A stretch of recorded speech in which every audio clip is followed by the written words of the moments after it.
L'invité de l'écologie ce matin va vous ouvrir l'appétit tout en aiguisant vos consciences. Il s'agit du chef François Pasteau. Bonjour. Bonjour. Alors, vous avez fait vos classes chez Ferrandi, travaillé avec les plus grands, et voilà 20 ans que vous dirigez le restaurant L'Épi du Pain dans le 6e arrondissement de Paris, où vous réalisez une bistronomie éco-consciente. Alors, ça peut sembler un peu aride comme terme, mais en fait, pour faire comprendre de manière très simple, c'est une cuisine de plaisir, mais surtout de saison et locale. Tout à fait.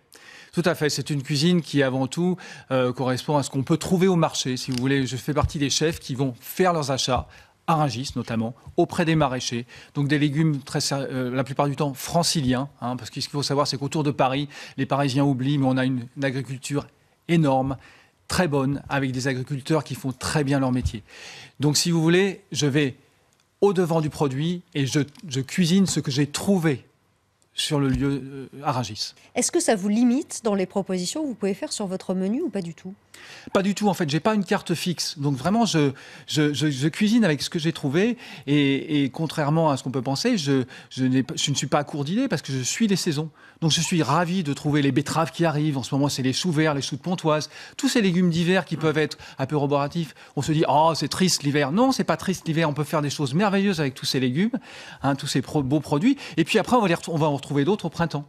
Alors, il faut bien comprendre pour nos téléspectateurs que en fait, le fait de manger a un impact sur l'environnement parce que si on cumule l'agriculture, le transport, la transformation des aliments, on est sur 30% des émissions de gaz à effet de serre. C'est donc quelque chose de considérable sur lequel on peut avoir une empreinte au quotidien. C'est ce que vous voulez démontrer en fait par votre... Voilà, en fait, on peut être éco-citoyen, un acteur positif pour le climat, tout simplement en modifiant légèrement le contenu de nos assiettes. Alors, c'est quoi modifier le contenu de nos assiettes ? C'est favoriser les végétaux ou les protéines végétales par rapport aux protéines animales. Mais ça ne doit pas être punitif. Il faut garder la notion de plaisir. Oui, c'est pas une cuisine végétarienne que vous faites. Il y a de la viande et du poisson. J'adore la viande, mais si vous voulez, j'achète des produits de très grande qualité et je les déguste en plus petite quantité. Vous nous expliquez ce qu'il y a dans l'assiette qui se trouve devant vous ? C'est une illustration de ce que vous venez de nous dire. Voilà, donc ça c'est ce que j'appelle une tarte de légumes. Donc c'est plus un biscuit à la tapenade d'olive. Et après sur le dessus, vous n'avez que des légumes franciliens. Vous avez du panais, vous avez des carottes jaunes, des carottes vertes, de la betterave rouge, jaune. Vous avez du brocoli, du chou-fleur. Qu'est-ce que j'ai oublié encore ? Du topinambour. Donc tous ces légumes d'hiver en fait qui sont sublimés dans une assiette. Et je peux vous dire que mes clients se régalent avec ça, tout simplement avec une assiette de légumes. C'est cuisiné comment ça, tout simplement, si vous, en un mot ? Parce qu'on peut se dire tous ces légumes, moi je ne sais pas les cuisiner, comment je fais ?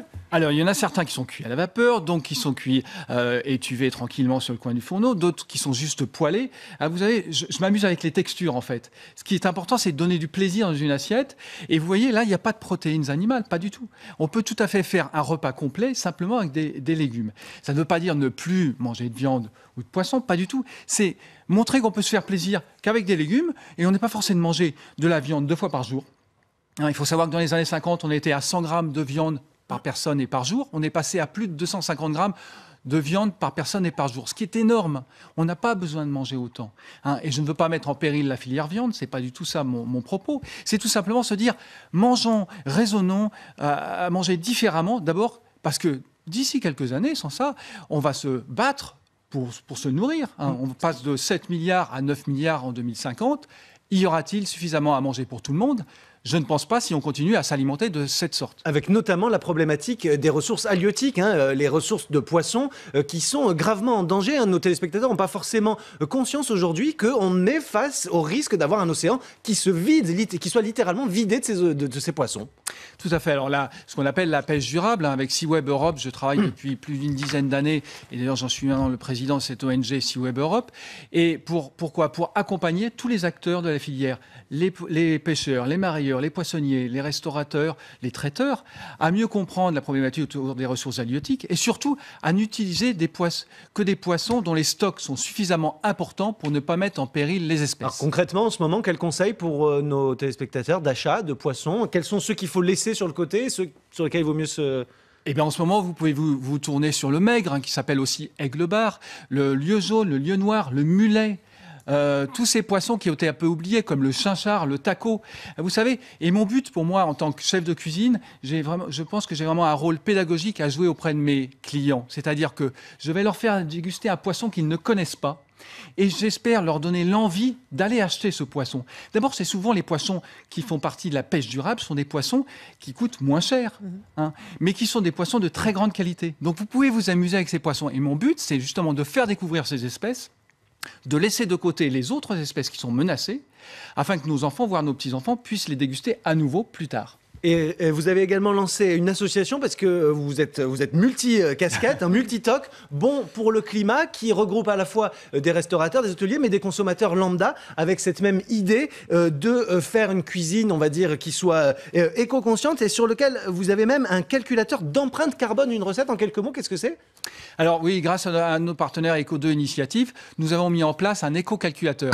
C'est très simple. Vous allez sur notre site, vous rentrez d'où proviennent les produits, si c'est un produit de saison, le grammage de vos produits, et vous allez voir très simplement l'empreinte carbone de vos assiettes. Donc ça va vous donner tout de suite la réalité des choses. C'est-à-dire que si vous vous mettez à mettre du veau, une grosse portion de veau dans l'assiette, vous avez tout de suite l'éco-calculateur, l'empreinte carbone qui augmente, il s'emballe complètement. Alors que si vous diminuez, vous passez plutôt sur de la volaille ou du porc, ça diminue énormément.